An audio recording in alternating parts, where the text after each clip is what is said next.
and I invite him to address the General Assembly. Mr. Prime Minister. Thank you, Mr. President.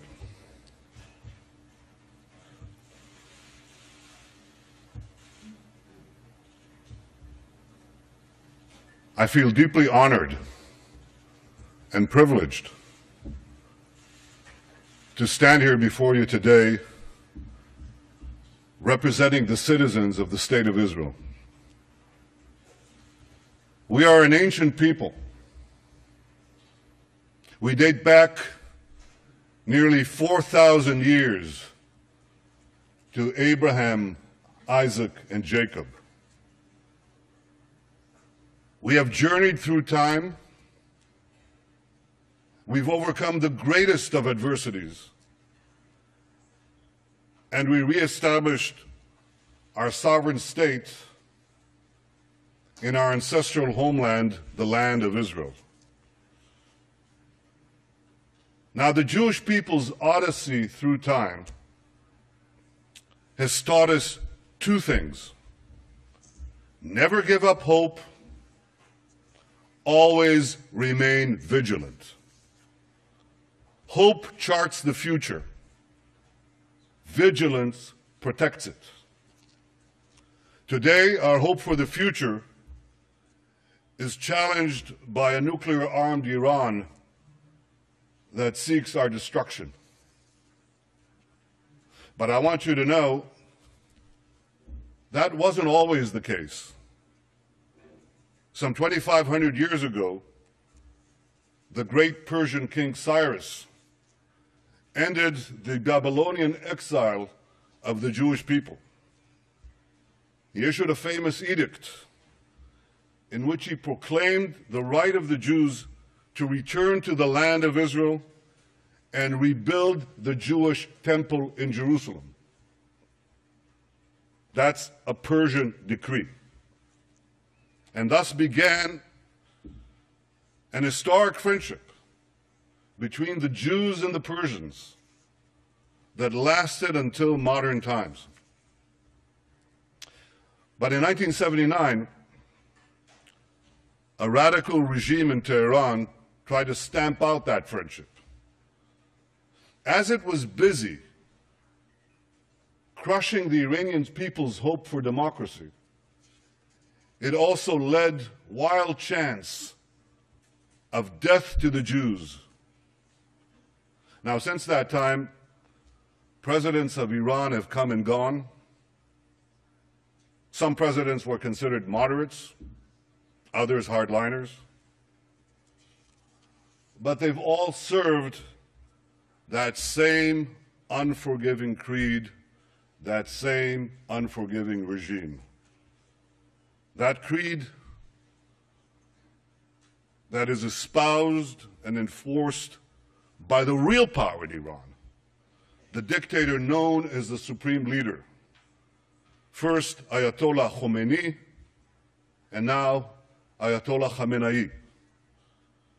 President Rohani, like the presidents who came before him, is a loyal servant of the regime. He was one of only 6 candidates the regime permitted to run for office. See, nearly 700 other candidates were rejected. So what made him acceptable? Well, Rohani headed Iran's Supreme National Security Council from 1989 through 2003. During that time, Iran's henchmen gunned down opposition leaders in a Berlin restaurant. They murdered 85 people at the Jewish Community Center in Buenos Aires. They killed 19 American soldiers by blowing up the Khobar Towers in Saudi Arabia. Are we to believe that Rohani, the national security advisor of Iran at the time, knew nothing about these attacks? Of course he did. Just as 30 years ago, Iran's security chiefs knew about the bombings in Beirut that killed 241 American Marines and 58 French paratroopers. Rohani was also Iran's chief nuclear negotiator between 2003 and 2005. He masterminded the strategy which enabled Iran to advance its nuclear weapons program behind a smokescreen of diplomatic engagement and very soothing rhetoric. Now, I know, Rohani doesn't sound like Ahmadinejad, but when it comes to Iran's nuclear weapons program, the only difference between them is this. Ahmadinejad was a wolf in wolf's clothing. Rohani is a wolf in sheep's clothing. A wolf who thinks he can pull the wool over the eyes of the international community. Well, like everyone else, I wish we could believe Rohani's words, but we must focus on Iran's actions. And it's the brazen contrast, this extraordinary contradiction between Rohani's words and Iran's actions that is so startling. Rohani stood at this very podium last week and praised Iranian democracy. Iranian democracy, he said. But the regime that he represents executes political dissidents by the hundreds and jails them by the thousands. Rohani spoke of, quote, the human tragedy in Syria. Yet Iran directly participates in Assad's murder and massacre of tens of thousands of innocent men, women, and children in Syria. And that regime is propping up a Syrian regime that just used chemical weapons against its own people. Rohani condemned the, quote, violent scourge of terrorism. Yet in the last 3 years alone, Iran has ordered, planned, or perpetrated terrorist attacks in 25 cities in 5 continents. Rohani denounces, quote, attempts to change the regional balance through proxies. Yet Iran is actively destabilizing Lebanon, Yemen, Bahrain, and many other Middle Eastern countries. Rohani promises, quote, constructive engagement with other countries. Yet 2 years ago, Iranian agents tried to assassinate Saudi Arabia's ambassador in Washington, D.C. And just 3 weeks ago, an Iranian agent was arrested trying to collect information for possible attacks against the American embassy in Tel Aviv. Some constructive engagement. I wish I could be moved by Rohani's invitation to join his wave, a world against violence and extremism. Yet the only waves Iran has generated in the last 30 years are waves of violence and terrorism that it has unleashed in the region and across the world. Ladies and gentlemen, I wish I could believe Rohani, but I don't. Because facts are stubborn things. And the facts are that Iran's savage record flatly contradicts Rohani's soothing rhetoric. Last Friday, Rohani assured us that in pursuit of its nuclear program, Iran, this is a quote, Iran has never chosen deceit and secrecy. Never chosen deceit and secrecy. Well, in 2002, Iran was caught red-handed, secretly building an underground centrifuge facility in Natanz. And then, in 2009, Iran was again caught red-handed, secretly building a huge underground nuclear facility for uranium enrichment in a mountain near Qom. Rohani tells us not to worry. He assures us that all of this is not intended for nuclear weapons. Any of you believe that? If you believe that, here's a few questions you might want to ask. Why would a country that claims to only want peaceful nuclear energy, why would such a country build hidden underground enrichment facilities? Why would a country with vast natural energy reserves invest billions in developing nuclear energy? Why would a country intent on merely civilian nuclear programs continue to defy multiple Security Council resolutions and incur the tremendous cost of crippling sanctions on its economy? And why would a country with a peaceful nuclear program develop intercontinental ballistic missiles whose sole purpose is to deliver nuclear warheads? You don't build ICBMs to carry TNT thousands of miles away. You build them for one purpose, to carry nuclear warheads. And Iran is building now ICBMs that the United States says could reach this city in 3 or 4 years. Why would they do all this? The answer is simple. Iran is not building a peaceful nuclear program. Iran is developing nuclear weapons. Last year alone, Iran enriched 3 tons of uranium to 3.5%, doubled its stockpile of 20% enriched uranium, and added thousands of new centrifuges, including advanced centrifuges. It also continued work on the heavy water reactor in Iraq. That's in order to have another route to the bomb, a plutonium path. And since Rouhani's election, and I stress this vast and feverish effort has continued unabated. Ladies and gentlemen, underground nuclear facilities, heavy water reactors, advanced centrifuges, ICBMs. See, it's not that it's hard to find evidence that Iran has a nuclear program, a nuclear weapons program. It's hard to find evidence that Iran doesn't have a nuclear weapons program. Last year when I spoke here at the UN, I drew a red line. Now, Iran has been very careful not to cross that line.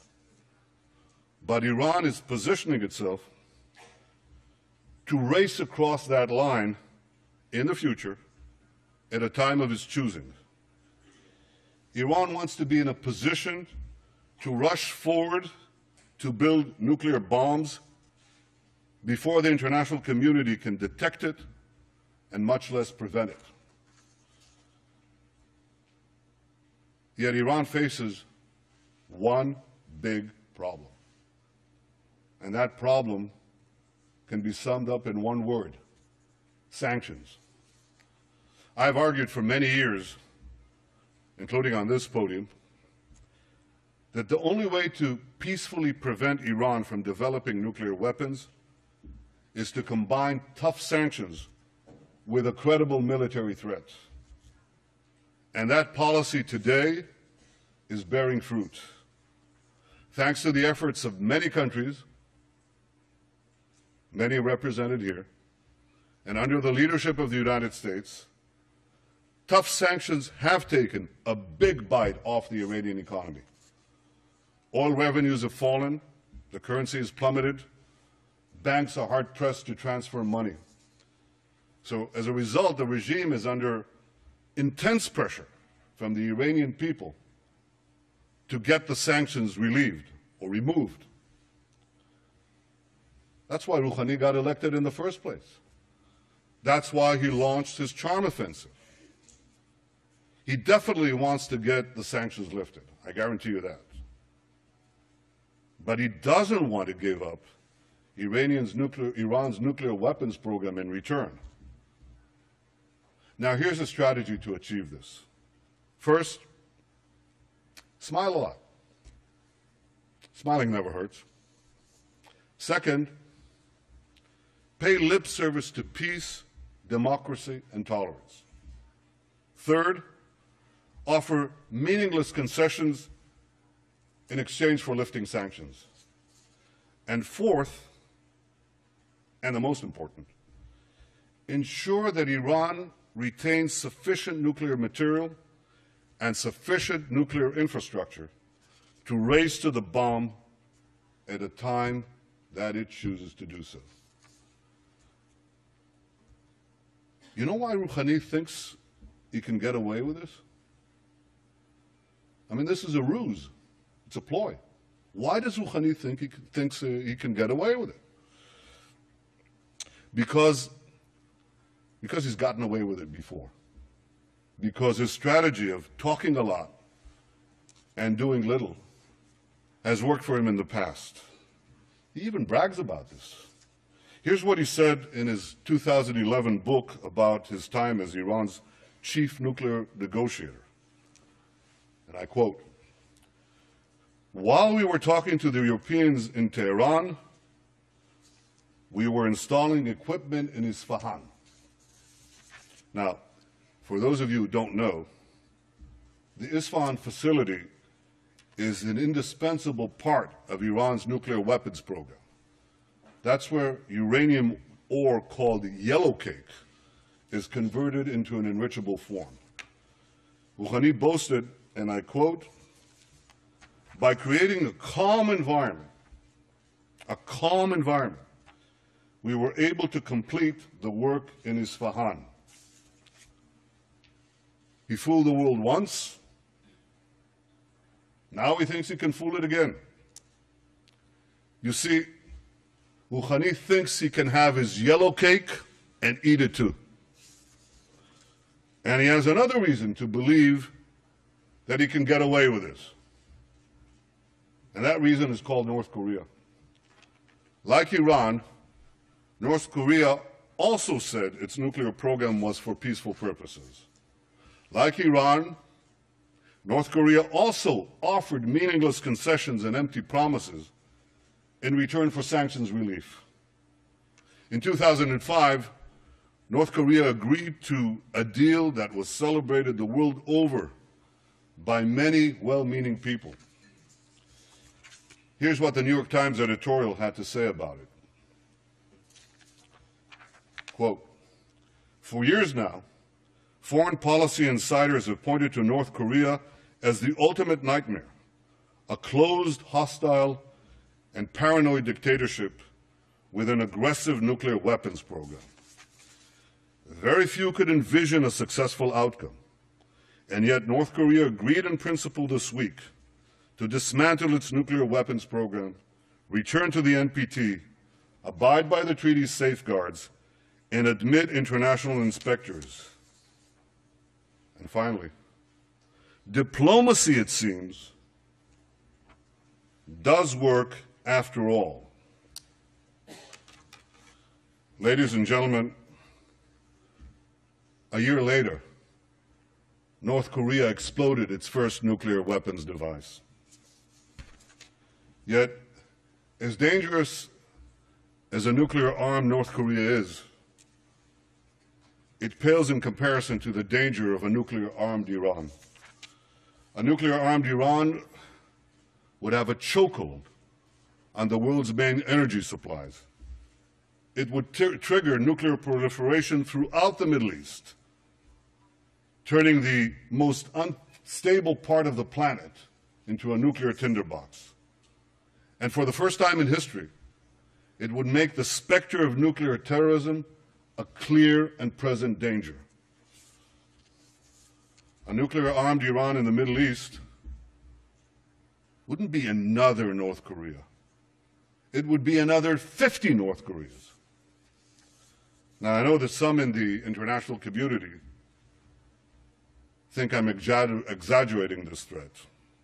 Sure, they know that Iran's regime leads these chants, death to America, death to Israel, that it pledges to wipe Israel off the map. But they think that this wild rhetoric is just bluster for domestic consumption. Have these people learned nothing from history? The last century has taught us that when a radical regime with global ambitions gets awesome power, sooner or later, its appetite for aggression knows no bounds. That's the central lesson of the 20th century. And we cannot forget it. The world may have forgotten this lesson. The Jewish people have not. Iran's fanaticism is not bluster. It's real. This fanatic regime must never be allowed to arm itself with nuclear weapons. I know that the world is weary of war. We in Israel, we know all too well the cost of war. But history has taught us that to prevent war tomorrow, we must be firm today. And this raises the question, can diplomacy stop this threat?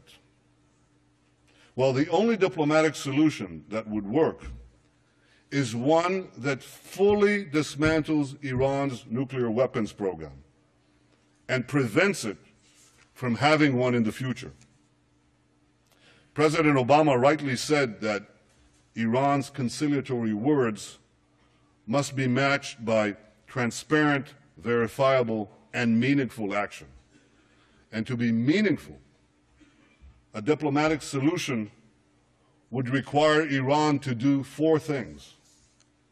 First, cease all uranium enrichment. This is called for by several Security Council resolutions. Second, remove from Iran's territory the stockpiles of enriched uranium. Third, dismantle the infrastructure for a nuclear breakout capability, including the underground facility at Qom and the advanced centrifuges in Natanz.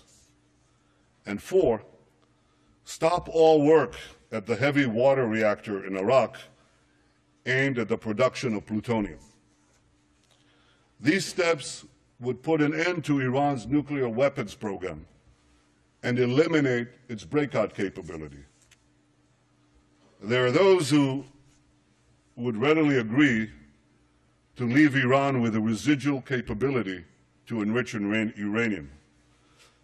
I advise them to pay close attention to what Rohani said in a speech to Iran's Supreme Cultural Revolutionary Council. This was published in 2005. I quote, here's what he said. A country that could enrich uranium to about 3.5% will also have the capability to enrich it to about 90%. Having fuel cycle capability virtually means that a country that possesses this capability is able to produce nuclear weapons. Precisely. This is why Iran's nuclear weapons program must be fully and verifiably dismantled. And this is why the pressure on Iran must continue. So here's what the international community must do. First, keep up the sanctions. If Iran advances its nuclear weapons program during negotiations, strengthen the sanctions. Second, don't agree to a partial deal. A partial deal would lift international sanctions that have taken years to put in place in exchange for cosmetic concessions that will take only weeks for Iran to reverse. Third, lift the sanctions only when Iran fully dismantles its nuclear weapons program. My friends, the international community has Iran on the ropes. If you want to knock out Iran's nuclear weapons program peacefully. Don't let up the pressure. Keep it up. We all want to give diplomacy with Iran a chance to succeed. But when it comes to Iran, the greater the pressure, the greater the chance. 3 decades ago, President Ronald Reagan famously advised, trust but verify. When it comes to Iran's nuclear weapons program, here's my advice. Distrust, dismantle, and verify. Ladies and gentlemen, Israel will never acquiesce to nuclear arms in the hands of a rogue regime that repeatedly promises to wipe us off the map. Against such a threat, Israel will have no choice but to defend itself. I want there to be no confusion on this point. Israel will not allow Iran to get nuclear weapons. If Israel is forced to stand alone, Israel will stand alone. Yet in standing alone, Israel will know that we will be defending many, many others. The dangers of a nuclear-armed Iran and the emergence of other threats in our region have led many of our Arab neighbors to recognize, finally recognize, that Israel is not their enemy. And this affords us the opportunity to overcome historic animosities and build new relationships, new friendships, new hopes. Israel welcomes engagement with the wider Arab world. We hope that our common interests and common challenges will help us forge a more peaceful future. And Israel continues to seek an historic compromise with our Palestinian neighbors, one that ends our conflict once and for all. We want peace based on security and mutual recognition, in which a demilitarized Palestinian state recognizes the Jewish state of Israel. I remain committed to achieving an historic reconciliation and building a better future for Israelis and Palestinians alike. Now, I have no illusions about how difficult this will be to achieve. 20 years ago, the peace process between Israel and the Palestinians began. 6 Israeli prime ministers, myself included, have not succeeded at achieving peace with the Palestinians. My predecessors were prepared to make painful concessions. So am I.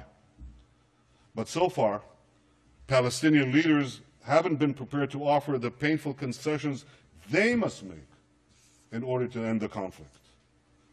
For peace to be achieved, the Palestinians must finally recognize the Jewish state, and Israel's security needs must be met. I am prepared to make an historic compromise for a genuine and enduring peace, but I will never compromise on the security of my people and of my country, the one and only Jewish state. Ladies and gentlemen, one cold day in the late 19th century, my grandfather, Nathan, and his younger brother, Judah, were standing in a railway station in the heart of Europe. They were seen by a group of anti-Semitic hoodlums who ran towards them, waving clubs, screaming, "Death to the Jews." My grandfather shouted to his younger brother to flee and save himself. And he then stood alone against the raging mob to slow it down. They beat him senseless. They left him for dead. And before he passed out, covered in his own blood, he said to himself, "What a disgrace! What a disgrace! The descendants of the Maccabees lie in the mud, powerless to defend themselves." He promised himself then that if he lived, he would take his family to the Jewish homeland and help build a future for the Jewish people. I stand here today as Israel's Prime Minister because my grandfather kept that promise. And so many other Israelis have a similar story, a parent or a grandparent who fled every conceivable oppression and came to Israel to start a new life in our ancient homeland. Together we've transformed a bludgeoned Jewish people, left for dead, into a vibrant, thriving nation, defending itself with the courage of modern Maccabees, developing limitless possibilities for the future. In our time, the biblical prophecies are being realized. As the prophet Amos said, "They shall rebuild ruined cities and inhabit them. They shall plant vineyards and drink their wine. They shall till gardens and eat their fruit. And I will plant them upon their soil, never to be uprooted again. Veshavti et shvut ami Yisrael, uvanu arim neshamot vayashavu, ונטו כרמים ושתו את יינם, ועשו גינות ואכלו את פריים, ונטטים על אדמתם, ולא ינטשו עוד." Ladies and gentlemen, the people of Israel have come home never to be uprooted again.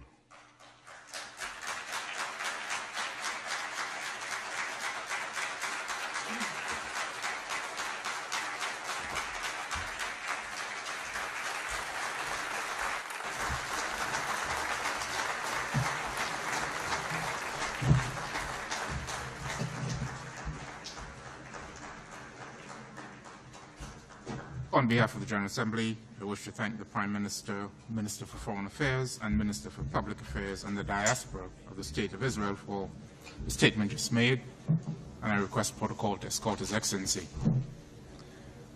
We have heard the last speaker in the general debate.